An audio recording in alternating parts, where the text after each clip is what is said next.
You've heard it said before, God meets us where we are and not where we should have been. This means that when someone walks into the church off the street, smelling and looking like the world, they are most welcome. Jesus welcomed us in our sins, and therefore, sinners of every kind, sinners of every stripe, are most welcome here. Come and welcome to Jesus Christ. But part of the glory of this grace is that it doesn't leave us there. God's grace changes us. God's grace restores us. It glorifies us to the kind of human beings we were created to be. This is part of why, historically, the church has sought to dress for this occasion.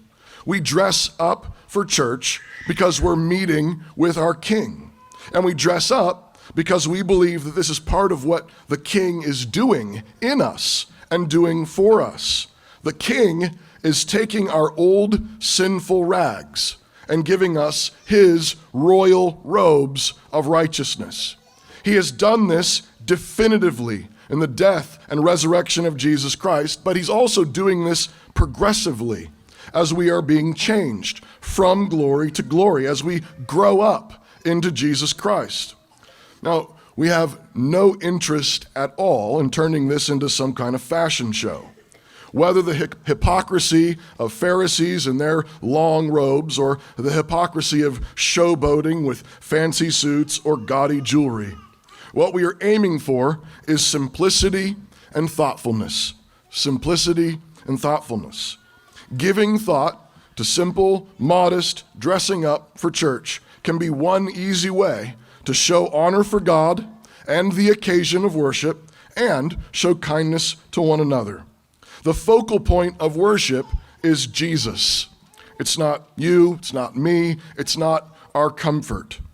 Of course, in our world, there are tastes and preferences and styles, and all of that varies, and we really don't want to be cranky or legalistic at all.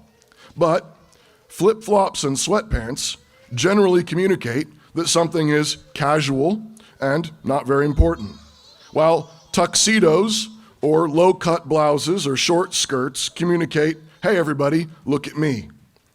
It's striking that in Timothy, Paul says that when it comes to worship, men need to make special care that they are worshiping free of all wrath and doubting. And women need to make sure they are worshiping modestly, without showing off their bodies or jewelry or hair. As Hebrews says, let us worship acceptably with reverence and fear, for our God is a consuming fire.